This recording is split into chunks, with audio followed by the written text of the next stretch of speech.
I did not realize when I was recording this one that my batteries had pretty much died in the camera.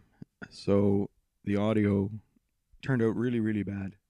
So I've had to voice over this one. So my last video was talking about New Brunswick and the language problems down there, where we have a gentleman, I believe he lives in Moncton, near Dieppe, somewhere. And he is complaining on his videos about the fact that he can't understand the French that the provincial government provides for things like court cases and dealings with the governments and stuff in their offices, in their French offices, because New Brunswick has taken the strange step of creating separate offices for things, certain things, to provide services in English and in French, where before they used to just have English and French available in the same offices. They've moved to having separate French and English offices. Well, this gentleman who purports to be Acadian, I guess he's having some trouble with the law, and he's trying to say to the court that he cannot understand French, even though he speaks French, because he is Acadian. He claims to be Acadian.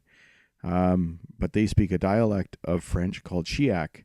So he's saying that he cannot understand the provincial French when it's spoken to him.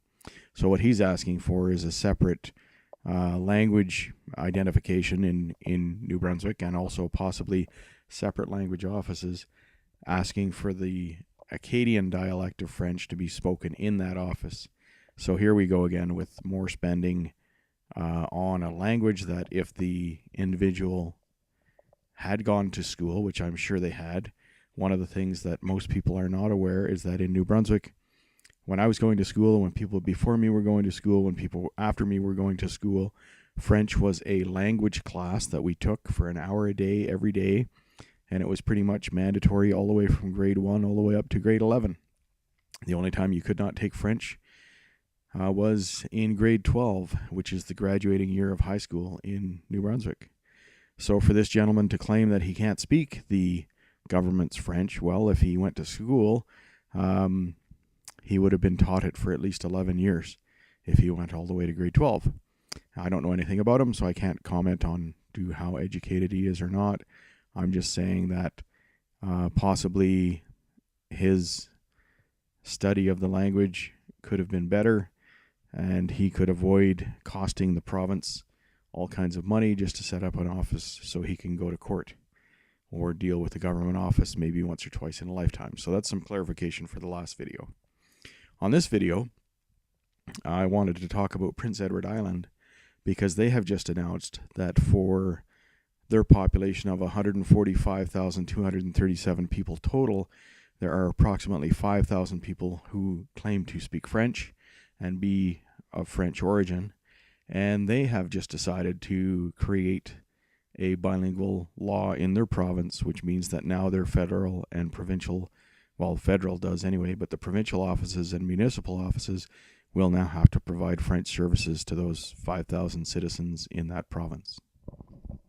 So I just found that to be another waste of money for 5,000 people out of a population of 145,000, plus that they're going to get into this annual cost of running these offices and hiring these people to serve 5,000 people.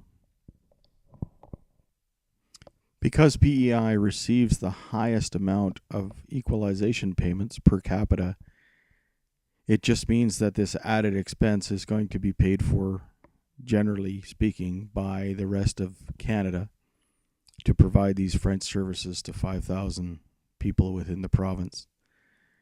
And I guess the disturbing thing is PEI has been traditionally a non-French province at all, with most of its inhabitants being English speaking. So I just find it's going to be an interesting thing to see this continue. Because once you start paying for these French services, they're just going to ask for more and more and more, and it just does not seem to end. Well, thanks for watching. I hope you enjoyed the video today. Have a great day. Bye.